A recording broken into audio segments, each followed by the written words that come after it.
법을 들으면 얼마나 좋은가, 법을 듣는 이익에 대해서 늘 생각을 하고 늘 들으려고 열심히 노력을 해야 되죠.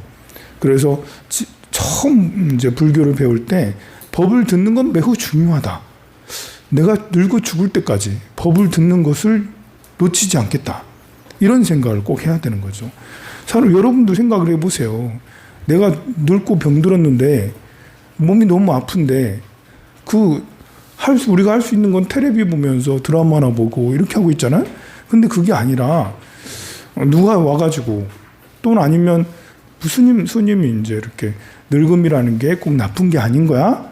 그리고 아픔이라는 것은 당연히 겪는 거고 아픔을 겪음으로 인해서 우리는 업장도 소멸되고 또 이렇게 그 발보리심도 하게 되고 남무아미타불을 한번 해봐. 극락세계에 갈 수 있지. 다음 생에 극락이 왕생해야 되지 않겠어요? 이런 말을 지속적으로 나이가 80이 넘고 90이 넘었는데도 얘기를 해주면 좋잖아요. 그리고 여러분들이 임종하는 순간에 스님이 와가지고 스님, 그 보살님 저를 따라서 남무아미타불 한번 해보세요. 이걸 하면 보살님의 업장은 다 녹아나고 이제 곧바로 더 좋은 곳에 태어날 수 있어요. 극락세계 부처님이 계신 속에 태어날 수 있다니까요. 남무아미타불 남무아미타불 해보세요. 숨을 들이쉬면서 숨을 내쉬면서 남무아미타불을 꼭 해보세요. 하세요. 같이 해볼까요? 이렇게 해주면 얼마나 좋습니까?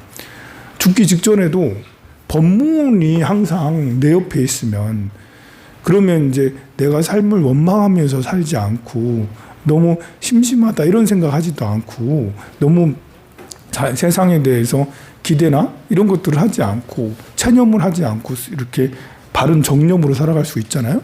그래서 법문이 가장 중요하다. 들은 것이 정말 중요하다.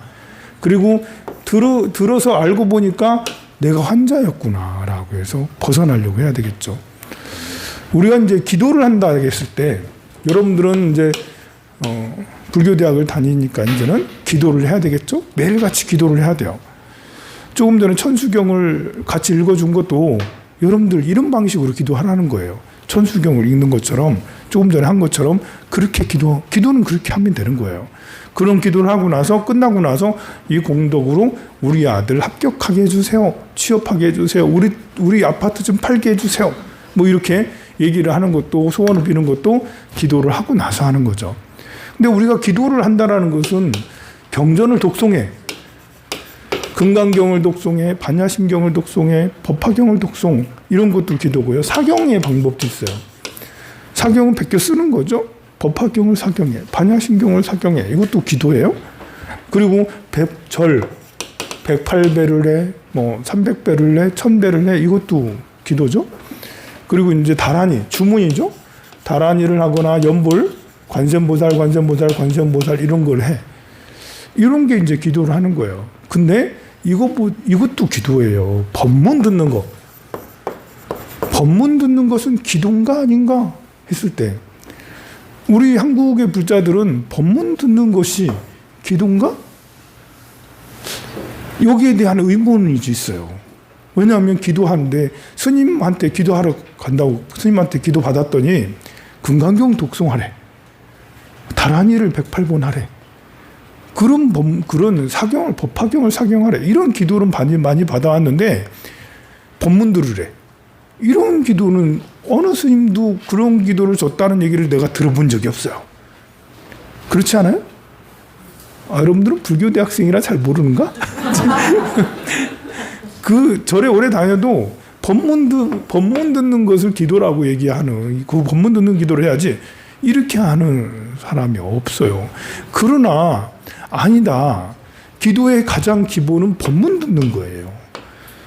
이 법문은 내 생각의 방향을 설정해 주잖아요. 우리가 생각의 방향 없이 그냥 우리 아들 합격하게 해주세요. 절 3000배 막 하고 이 법화경 사경을 50번씩 하고 법화경 사경 50번 하려면 몇 년 걸리거든요. 그렇게 많이 해도 화가 나고 짜증나고 막 욕심이 막 끝이 없고 이런 경우 많이 보잖아요. 보면 절에 오래 다녔다는 사람들이 왜 저렇게 성품이 저거밖에 안 될까? 남에 대한 배려가 전혀 없는 사람 많아요. 절에 오래 다녀도 왜 그렇게 했어요? 법문을 안 들어서 그래. 법문을 자비 법문을 안 들어서. 지혜의 법문, 자비의 법문을 지속적으로 들어야 되죠. 우리 이제 법문 중에 이제 이렇게 사서법이라고 아주 중요한 가르침이 있어요. 이 사서법은 사람과의 관계를 좋아지게 하는 방법이에요. 상대를 포섭하는 법이에요. 섭이라는 것은 포섭하는 거니까. 있어요. 그런 방법이. 상대를 포섭하는 방법. 처음에는 보시섭. 사서법의 처음에는 보시섭이에요. 보시로 포섭을 해라. 라는. 보시가 뭐예요? 선물을 주라는 거잖아요. 상대에게 아낌없이 주어라. 밥을 사주어라. 그 폐물을 사주어라. 옷을 사주어라. 등등의 뭔가를 선물을 보시를 계속 하는 거죠. 상대에게. 상대의 마음을 얻으려면 선물을 자꾸 줘야 되잖아요. 그리고 법보시도 보시니까 법을 알려주는 보시 이런 것들을 하는 거죠. 순수한 마음으로. 그리고 에어섭.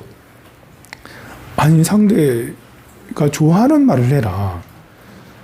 상대를 존중해줘라. 말을 할 때도 웃으면서 친절하게 말을 하여라. 사랑이 가득한 말을 하여라. 불편하지 않고 상대에게 편하게 해줄 수 있는 에어섭. 정말 사랑이 가득 담긴 말을 해라.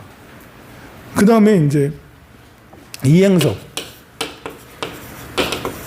이라는 건 이로울 이자예요. 이로운 것을 해라. 같이 마약하고 같이 그 조폭 뭐 이렇게 하고 이런 거 하는 게 아니라 같이 공부하고 같이 봉사하고 이로운 행동을 해라. 돈을 벌어도 같이 돈 벌고 이런 거 있잖아요. 기부를 해도 같이 기부하고 이로운 행동을 해라. 이행섭. 이렇게 하면 상대를 포섭할 수 있다는 거고, 네 번째가 동사섭이라고 그래요. 동사섭. 동은 함께 동자예요. 사자는 일사자고 함께 일해라. 같이 함께 봉사를 해라. 여러분들에게 이제 그 토요일마다 뭐 각 조별 모임처럼 토요일마다 봉사하는 것을 조별 모임이라고 생각하면 돼요.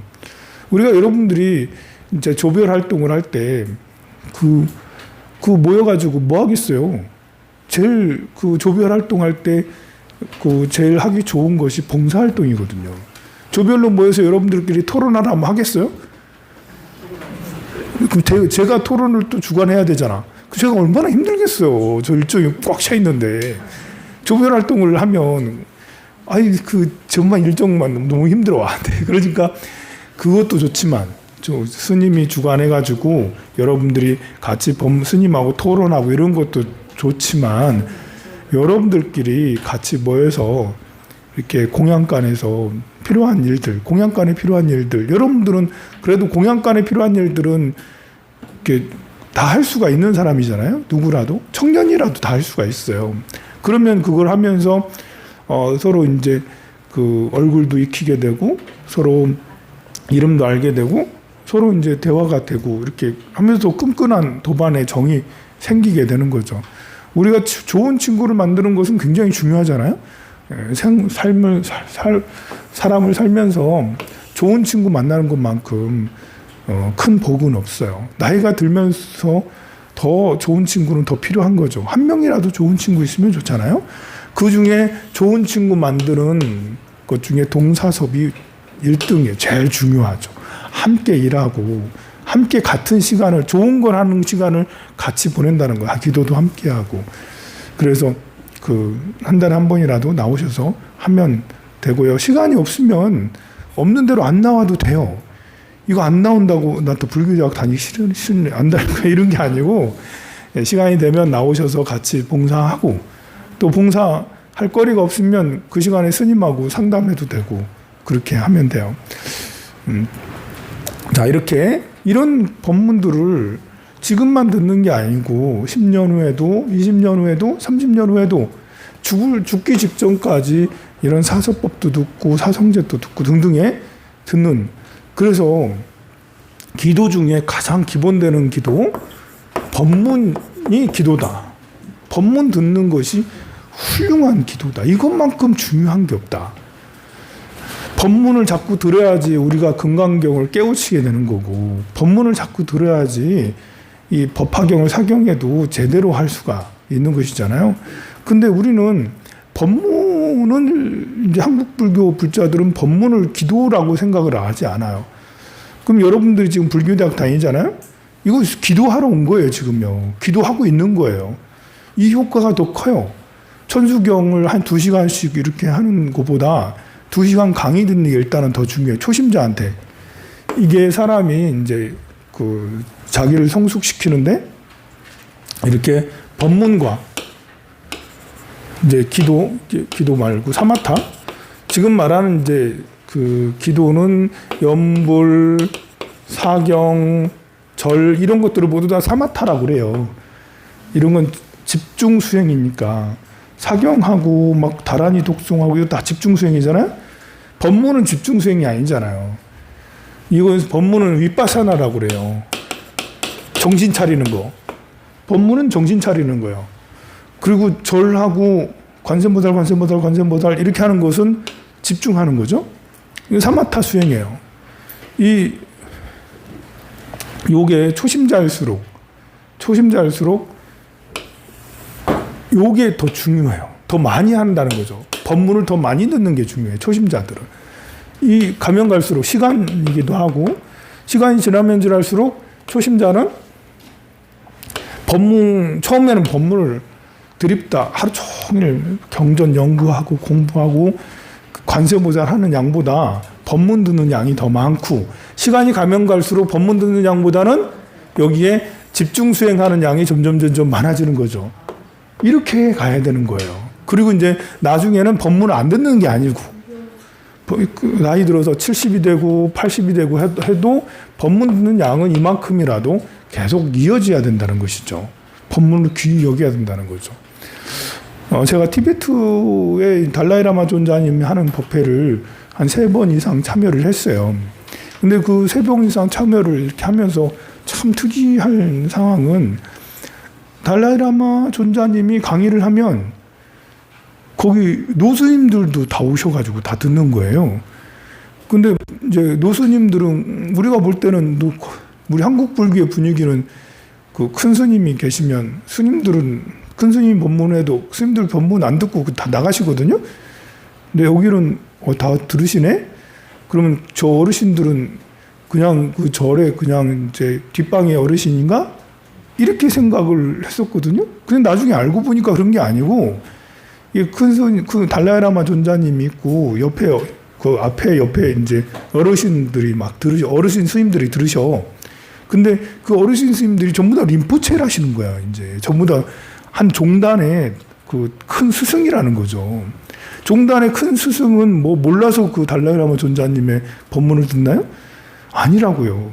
평생 듣는 거예요. 연세가 80이 돼도 90이 돼도 한 종단의 큰 스승이라 하더라도 그 절의 제일 높은 스님이라 하더라도 올해도 듣고 내년도 듣고 후년도 계속 법문을 듣는 거죠. 그래서 이제 티베트 불교의 저력은 그런 데서 오는 거예요. 법문을 계속 듣는 거. 그러니까 처음에 잘 모를 때는 법문을 많이 들어야죠. 그래서 불교대학을 이렇게 다니는데 일주일에 한 번이 아니라 2번, 3번 사실은 해야 되는 거죠. 그런데 이제 하다 보면 불교의 교리에 익숙해져. 그때부터는 점점 사마타, 염불수행, 관세음보살 이것을 양을 더 많이 해야 되는 거예요. 이런 관계를 가지고 있습니다. 그래서 법문 듣는 것도 훌륭한 가장 좋은 기도고 끝까지 해야 된다. 자, 37페이지에 보면 믿음은 무엇이며 무엇을 믿어야 할까 했을 때요. 중간에 불자로 살아가면서 반드시 지녀야 할 마음가짐 중에서도 믿음이 첫 번째인 이유는 확신에 찬 믿음이 있어야 부처님의 가르침을 이해하게 되는 거예요. 믿음이 있어야지 부처님 말씀이 맞네 하면서 이제 해야지 하나라도 더 알고 싶잖아요. 그래서 이해하게 돼 배우게 되는 거죠. 이해하게 되고 그리고 이해가 되면 실천해야지. 내가 자비로워야 되나? 착하게 살아야 되나? 자, 우리는 착하게 살아야 되나? 이런 데 대한 예전에는 착하다라는 것이 무슨 보살님 착하십니다라면 옛날에는 되게 좋아했어. 나를 인정해 주는구나. 나 착한 사람으로. 그랬더니 요즘에는 보살님 착하시네요. 라면 예? 바보라고요? 착한 것을 요즘에는 바보라고 받아들이는 경우가 많아요. 어리석다, 순하다. 당신은 참 순수하시네요. 옛날엔 순수하다는 말 들으면 제가 좀 그렇죠? 이러면서 이제 좋아하는데 지금은 순수하다 하면 난 바보 아닌데요? 이러면서 이렇게 나 어리석지 않은데요? 뭐 순진하지 않은데요? 순진하다라는 말이 사실은 좋은 말이고 착한 것이 사실은 좋은 말이잖아요. 그런데 이제 우리가 물질이 더 중요한 시기가 되니까 물질이라는 것은 재물이라고 재라고 하는데 이 물질은 인성을 극해요. 극해서 인성을 이렇게 인성을 배려먹게 하죠. 돈이라는 것은 많아지면 많아질수록 부모 자식 간의 관계가 사라지는 거예요. 연이 끊어져. 재물이 많아지면 많아질수록. 재물이 없으면 없을수록 부모 자식 간의 정이 끈끈합니다.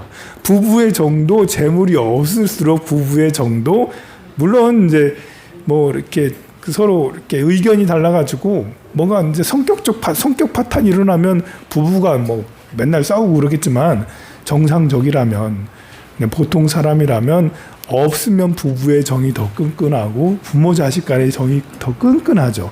그런데 돈이 어느 정도 많아지면은 이제 우리가 속칭 부자라고 하는 사람들 30억 이상, 50억 이상, 100억 이상 이렇게 100억 이상으로 많아지면 이제 부부 간의 관계도 정이 사라져요. 어떤 사업자 관계처럼 돼버려요. 부모 자식 간의 관계도 정이 사라지죠. 사업자 관계가 되는 거예요. 모두 다 사업자 관계가 돼요. 자식이 부모 자식 간의 가족 관계가 100억 이상의 자산가들은 이제 더 이상 자식과 부모의 관계가 아니라 사업자의 관계. 재벌들이 다 대부분 그렇잖아요. 그건 왜 그러냐면 재물이라는 것은 우리의 그 인성, 이 인격 이런 것들을 인성, 교양 이런 것들을 이제 파괴하고 그러죠. 물론 교양은 높을 수 있어. 돈 많은 사람들이. 근데 인간미를 말하는 거예요. 인간미는 많이 줄어들게 돼요. 그럼 지금은 재물이 중요한 사회다 보니까 재물을 얻는 거하고 착한 거하고는 약간 다른 걸 가지고 있어요. 착하게 살면 부자다. 아니에요. 부자는 매몰찬 것도 있어야 되는 거죠. 권력, 재관이죠. 부귀하고 영화, 부하고 권력은 이 착한 사람이 얻는 게 아니라 원하는 사람이 얻는 거예요. 그 원할 때는 인정사정 없어도 가능한 거예요. 과보는 나중에 오는 거예요. 바로 오는 과보도 있지만 나중에 오는 거예요. 내가 나의 재물을 위해서 나의 동생을 밟고 100% 내가 그냥 유산을 내가 다 받아. 그럼 과보가 지금 당장 따를까요? 지금 당장 안 따릅니다. 물론 이제 화난 동생이 갑자기 총 들고 와가지고 팡 쏘미고는 이제 그러면 문제지만 그렇지 않고 동생이 착하면 동생이 막 발버둥 치다가 어떻게 할 수가 없잖아. 뭐 요즘엔 법적으로 이제 되지만 자 그렇게 했을 때 이 과보는 동생의 재산을 갈취한 형은 죽을 때까지 떵떵거리고 잘 살 수 있다는 거예요. 이것은 뭔가 불합리한 것 같잖아? 그렇지 않아요. 우리는 오해하고 있는 거예요. 재물의 속성은 재물을 갈구하는 자가 더 잘 얻을 수 있어요. 물론 갈구하다가 다 날리기도 하죠. 그래서 얻거나 잃는 이런 것들도 욕심이 많은, 또 권력도 착한 사람은 권력을 갖기가 어렵죠. 권력이라는 속성이 내가 위에 올라서야 되는 거기 때문에 남을 부려먹어야 되는 거잖아. 남을 부려먹다 보면 이제 어떤 사람은 죽기도 하고 어떤 사람은 상처받기도 하고 이런 걸 다 그냥 다 이렇게 지나가야 되는 거잖아요. 그래서 권력을 가진 사람도 매몰차거나 권력에 대한 욕심이 커야 돼. 그러다 보면 그러잖아요. 그 사람을 죽여놓고도 대통령이 되면 과보가 없어. 본인의 권력이 너무 크기 때문에 과보로 오는 것이 지금 당장 아무것도 안 와. 오히려 더 악행을 더 많이 할 수 있어. 권력이 크니까. 재물의 힘이 커지고 권력의 힘이 커지면 악행을 더 많이 할 수 있어요. 더 많이. 그것이 과보는, 이게 과보라는 게 우리가 이제 인과라는 것이 금방금방 즉시에 생기는 것, 인과도 있지만 금방금방 생기지 않아요. 우리가 씨앗을 뿌리면 씨앗이 나중에 성장해서 열매를 맺는데 어떤 거는 1년이 되기도 하고 어떤 데는 몇 개월이 되기도 하고 어떤 경우는 몇 년이 걸리기도 하잖아요. 그래서 내가 폭력이라는 씨앗을 해서 폭력을 행했어. 근데 내가 권력이 세. 그러면 상대방은 나한테 아무것도 못하는 것이 되는 거예요. 그런 것이 이 권력이라는 힘이 가지고 있는, 그것도 인과예요. 권력의 힘. 권력의 힘이 다른 것들을 다 막아낼 수 있다는 것도 권력이 가진, 그러잖아요, 여러분들. 제가 그 마음 공부를 엄청 잘해서 마음이 엄청 튼튼해. 그래서 어떤 비난에도 흔들리지 않아. 그래서 여러분들이 저한테 엄청 맨날 댓글 뭐 100만 개를 달고 뒤에서 뭐 구설, 고소, 고발 뭐 이렇게 수십만 개를 고발하고 막 그렇게 해도 나는 씩 웃으면서 할 때문에 봐. 이러고 있으니 이런 에너지를 내가 가지고 있어. 그럼 여러분들이 아무리 나를 저주해도 소용없어요. 권력은 그런 힘을 가지고 있는 거잖아요. 권력의 힘을 나놓고 인과만, 저는 나쁜 놈인데 저 권력을 이용해서 사기 쳐먹고 등 쳐먹고 누구를 감옥 보내고 다 그렇게 하는데 이런 분 멀쩡하네? 세상에 부처님이 없는갑다. 인과가 없는갑다. 아니라고. 그게 인과라고요. 권력을 많이 가진 사람은 그거를 다 남들의 원한과 원망을 다 막아낼 수 있는 그 힘을 가지고, 이것도 권력의 속성이니까요. 그렇지만 그 사람이 권좌에서 내려오면 그때부터 이제 달라지잖아요. 그렇잖아요. 돈 많은 사람이 돈을 다 잃었는데 돈이 1,000억 있던 사람이 그 돈을 다 잃고 마이너스 10억이 됐어. 마이너스 100억이 됐어. 아무도 안 쳐다본다잖아요. 그건 당연한 거예요. 권력, 재물의 힘이 그런 에너지를 가지고 있는 거예요. 재물의 힘은 사람을 끌어모으죠. 사람들이 전부 다 나만 보고 칭찬하고 내 옆에 있으려고 하고, 어쨌든 옆에 있어야지 뭔가 콩고물이라도 얻어먹잖아. 그래서 그게 권력의 힘이고 재물의 힘인 거예요. 그것도 인과예요. 근데 우리는 인과를 잘못 오해하고 있기 때문에 부처님이 없나? 라고 그렇게 생각을 할 수가 있습니다. 자, 그래서 확신에 참 믿음 있으면 이해를 하게 되고, 신, 해, 행, 증.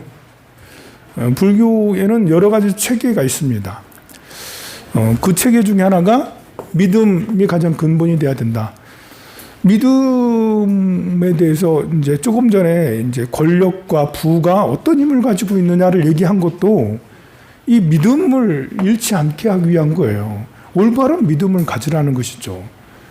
우리가 잘못 알고 있으면 부처님을 저렇게 믿는 사람도 저런 권력이나, 옛날에는 이제 권력 앞에서 삼족이 멸하는 상태가 생기잖아요. 괜한 누가 고소고발해가지고 이 누명을 씌워가지고 이제 그 영모다 이렇게 해가지고 하는 그런 거 있잖아요. 착한 사람도 영모다라는 고발을 당해서 삼족이 멸하는 경우 많이 생기는데, 스님들도 부처님도 그러네? 그런 게 아니고, 아무리 도가 아무리 높아도 우리는 인간계에 살고 있지 않습니까? 도가 아무리 높아도 인간계에 살고 있으면 인간계의 법칙에서 벗어나기가 어려운 거라고요. 그래서 우리는 인간계에서 떠나서 극락으로 가면 전혀 다른 방식으로 살아가니까, 인간계는 그런, 내가 도가 높아도요, 인간계에 떨어지면 어쩔 수가 없는 거예요.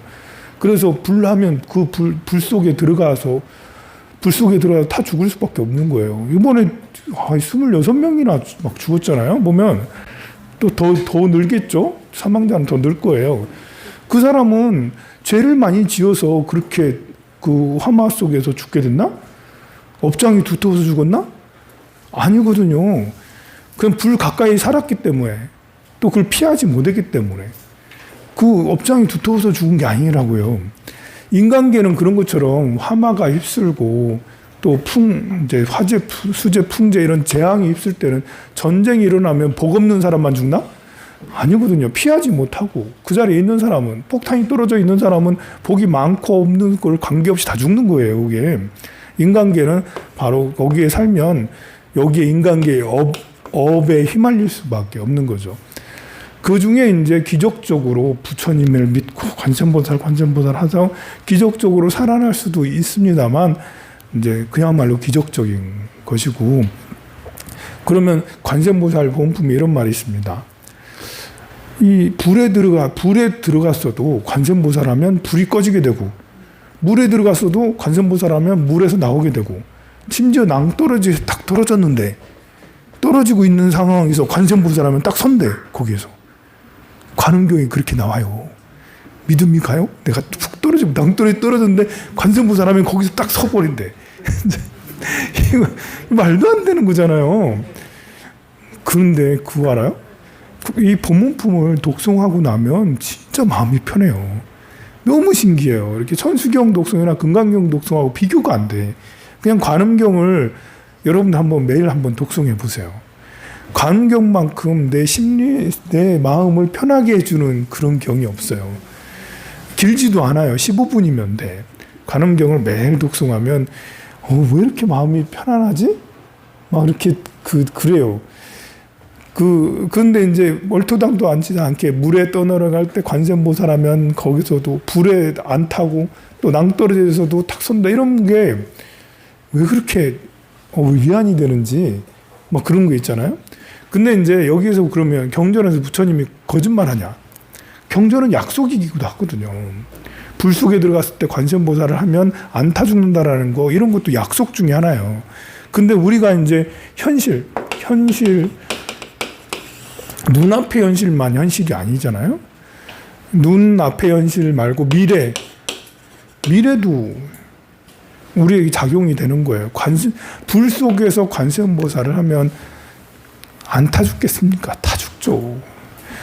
그 낭떠러지에 떨어질 때 관세음보살 하면 그 추락사 되는 거예요. 하지만 그 이후에 그 과정, 이렇게 죽음 이후의 상태, 그 과정, 시간이 지나고 나면 그것이 다른 사람이 되어 간다라는 거죠. 그냥 우리가 그 평범하게 살다 그냥 죽는 거하고 관세음보살 하다가 죽는 순간에서도 나무아미타불 하면서 이렇게 죽는 이런 거하고는 차이가 큰 거예요. 겉으로는 이제 똑같이 죽었지만 그 이후에 다시 태어나서 이렇게 살아갈 때는 전혀 다른 삶을 살 수가 있는 거죠. 가필은 그런 식으로 명운가피로 오게 되는 거죠.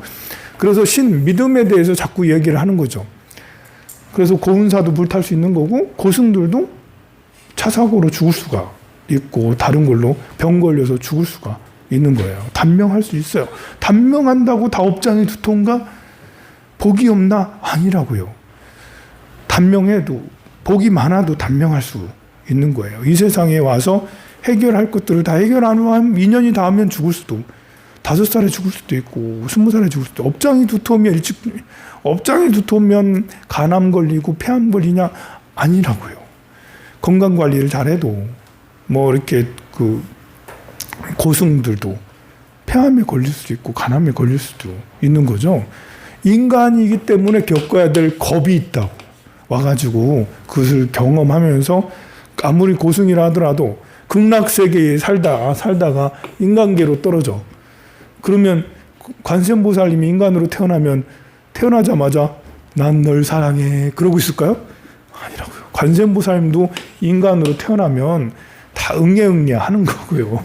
다 화장실 다 가는 거고요. 배고프면 또 이렇게 먹을 게 없으면 훔치기도 하는 거고요. 이렇게 친구들하고 또 싸우기도 하는 거예요. 또 남녀 간의 사랑을 또 징하게 또 하는 거고요. 그리고 시기 질투 또 너무 하고, 이런 것들을 다 희로애락을 겪는 거죠. 그렇지만 희로애락을 겪으면서도 이렇게 관세음 부처님 법문을 관세음보살은 기억을 하겠죠. 그리고 법문을 실천하려고 하고 온갖 고통 속에 살겠지. 인간계니까. 그래서 봉사활동 하루 아프리카 뭐 이런 데 가가지고 뭐 그 이석태인가 그 신부님처럼 그렇게 하다가 이렇게 죽겠죠. 그렇게 하다가 일찍 죽었잖아, 그 신부님도. 그렇지만 죽고 난 다음에 극락세계에 가면 거기서 이제 나는 관세음보살님이지 이러면서 이제 나는 관세음이야 이러면서 또 이제 또 중생제도하라고 다니고 그렇게 하는 거예요. 그러니 인간계에서 우리가 복을 저 사람이 업장이 두텁다, 그렇지 않다, 이것을 판단하는 것은 굉장히 오류가 많으니까 그럴 게 아니라 다 부처님으로 오셨구나 생각을 하는 게 좋죠. 이런 것을 이야기하는 것은 믿음에 관해서 얘기를 하는 거예요. 우리가 잘못 알으면 믿음이 튼튼하지 않아요. 우리가 이제 이 믿음은 절대적 믿음보다 만들어진 단련된 믿음이 더 튼튼해요. 그냥 무조건 믿는 그 신앙, 그러니까 이렇게 무조건 믿는 맹신은 언제든지 깨질 수가 있어요. 내 기대랑 저런 다른 일이 생기면 깨지죠. 그러나 만들어진 것은 체계적인 어떤 논리 이런 것들을 통해서 만들어진 믿음은, 그러면 이 믿음은 흔들리지 않고 이 생에서나 저 생에서나 다음 생에서 다 통하게 될 수가 있는 믿음으로 나아갈 수가 있죠. 그래서 믿으면 그것을 해석하고 이해하려고 노력하고 오늘 배운 것을 새기고 또 생각을 해보고 또 살면서 적용을 하고 행을 하게 되는 거죠. 이해하고 그 다음에 행을 하게 되고 그러면 증득을 하게 되는, 내 것이 되는 그런 것이, 이런 구조로 신해 행증이 우리 불교의 가장 기본이라고 할 수가 있습니다. 자, 37페이지 밑에 세 번째, 첫째, 무엇을 믿고 살아야 되나, 무엇을 믿어야 될까? 첫 번째, 불교의 세 가지 보배를 믿음의 대상으로 삼는다. 부처님이란 분이 분명히 있다라는, 깨달은 자 분명히 있다. 3계 6도를 다 이끄는 자 분명히 있다라는 거, 그걸 믿고, 그리고 그분의 가르침은 세상에서 가장 훌륭하다. 그 욕심을 떠난 가르침이다. 가장 맑고 깨끗한, 나를 이끌어주는 최상의 가르침이다. 정법이 최상의 약이다. 라는 그런 생각, 이게 법을 믿는 거고요. 승가는 그거를 따르는 자예요. 우리가 이제 부처님과 법은 이게 약간 멀어요. 불법은 깨달음은 언제 이룰지 모르고, 가르침은 팔만대장경의 도서관에 있고, 이것이 이 도서관에 있는 것이 나한테 오기가 어디를 통해야지 오겠어요? 승단을 통해야지 나한테 오는 거예요. 직접적으로 나는 불법을 이 두 가지를 연결 지어주는 게 승단이거든요. 스승과 도반, 승단이라는 게 수행하는 사람들이 모여져 있는 상태를 말하는 거거든요.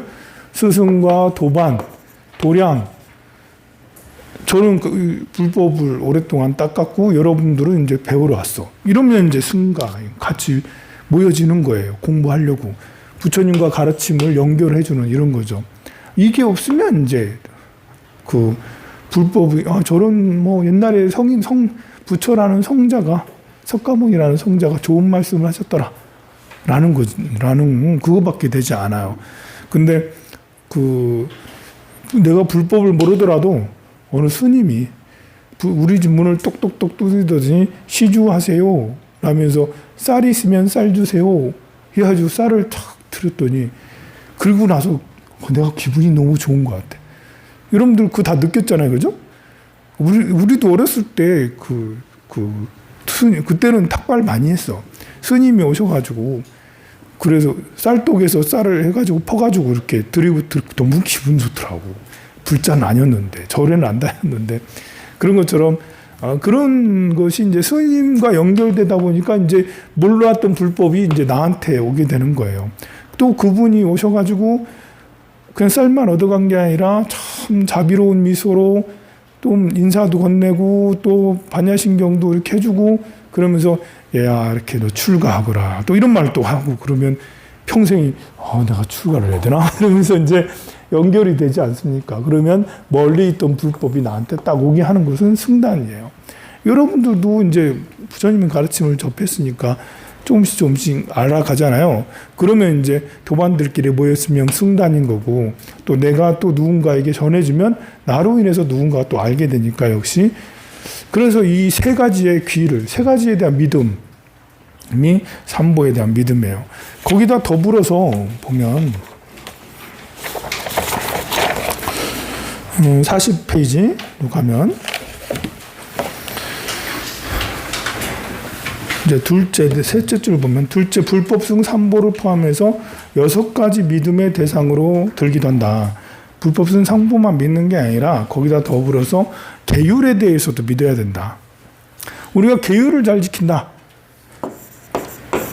계율을 잘 지키는 것이 엄청 좋은 거다. 계율이 왜 좋은 거지? 왜 우리는 계율을 지켜야 되는 거지? 생각을 해보면 불교 계율은 어떤 사회 도덕, 우리가 서로 행복하기 위한 근본 가르침이라고 생각하면 돼요. 일단 불살생이잖아요. 살생을 하지 않는다는 것은 생명을 사랑한다는 거예요. 생명을 존중한다는 거죠. 이것은 당연히 우리가 해야지. 우리 상대를 존중해야 돼. 상대를 무시하지 말아야 돼. 어떤 대상이라도 어떤 한 생명이라도 그 생명에 고유한 불성이 있는 거야. 그래서 그 생명을 지키기 위해서 노력하는 거. 물러서지 않고 누가 뭐라 하든 그 사람은 존중받아야 돼. 라는 이 확고한 신념 이런 것을 믿어야 되겠죠. 우리가 무엇을 믿겠어요. 우리가 이제 소외받거나 피해받는 그 사람들이 내 옆에 있을 때 그러지 마. 왜 그 사람을 비방하니? 비방하지 마. 그 사람도 인격이 있고 그 사람도 존중받길 원하는 사람이지. 모두 다 행복하고 싶어 해. 라고 얘기를 떳떳하게 할 수 있는 것은 계율을 믿기 때문에 그래요. 불살생을 믿죠. 투도라는 것은 훔치는 거잖아요. 상대 것에 욕심을 더 내는 거예요. 저것을 내가 가졌으면 해서 실제로 가지고 오는. 그래서 투도의 반대는 보시예요. 남의 것을 훔치면 절대 안 돼.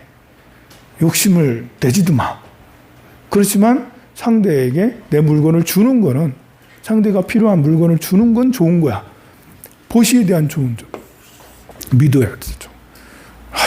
나 살기도 어려운데 무슨 다른 사람에게 뭘 기부를 하고 보시를 하겠어. 이런 생각을 하는 게 아니라 나 살기 어려워도 어려운 사람은 어려운 사람끼리 돕는 거지. 잘 나가는 사람이 뭐 돕겠어? 잘 나가는 사람이 요즘 세상에 누가 도와? 힘든 사람이 힘든 사람끼리 서로 돕고 살아야지. 이런 생각을 하는 게 보시에 대한 마음 아니겠어요? 그런 사람이 많을수록 세상은 정말 아름다운 게 되죠. 그리고 망어, 거짓말. 이제 거짓말 우리 한 번씩 슬쩍슬쩍 하잖아요.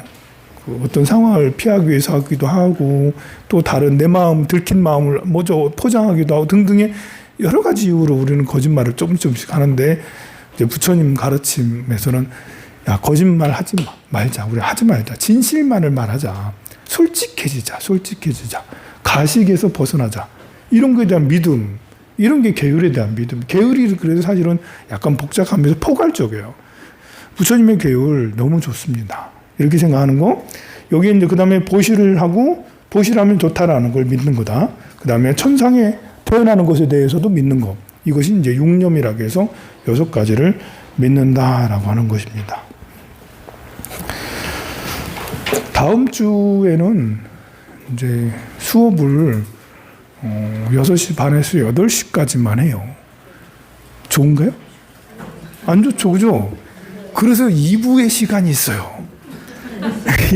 1부는 6시 반에서 8시까지 하고 2부의 시간은 또 그만큼의 시간을 들여서 아니지 그거보다 더 길게 해가지고 8시부터 10시 반까지 법당에 이제 2층에서 내려가가지고 다란이 기도를 할 거예요. 신묘장 나무라다나다라 이렇게 하면서. 그래서 다음 주에 여러분들이 6시 반에 와가지고 그냥 절에서 잔다 생각하고 절에서 내가 절에서 그냥 자야 되겠구나 이런 생각을 하고 있다 보면 10시 반이 됩니다. 언제 시간이 다 되나 하면서 막 힘들어 이렇게 하지 말고 네. 그 한 달에 한 번은 매달마다 그러는 건 아니에요, 여러분들. 이번이 운이 좋아서 좋은 건지 나쁜 건지 모르겠지만 매월 양력으로 1일, 2일, 3일은 저녁에 8시부터 10시 반까지 신묘장구 대다라니 기도를 해요. 그런데 다음 주가 3일이란 말입니다. 네, 여러분들 딱 걸렸어요. 딱 걸려가지고 수업을 일찍 끝내고 다라니 기도를 할 겁니다. 그런데 이제 1일 2일도 당연하죠. 어떻게 그렇게 착한 소리를 하세요? 1일 2일까지 오면 더 좋죠. 네, 월요일, 화요일, 수요일인데 3일 동안 내내 해요. 저녁에 8시부터 11시까지. 그래서 3일 다 오면 더 좋고요. 여러분들은 이제 그 수업을 좀 땡겨서 끝내고 내려가가지고 같이 하면 됩니다.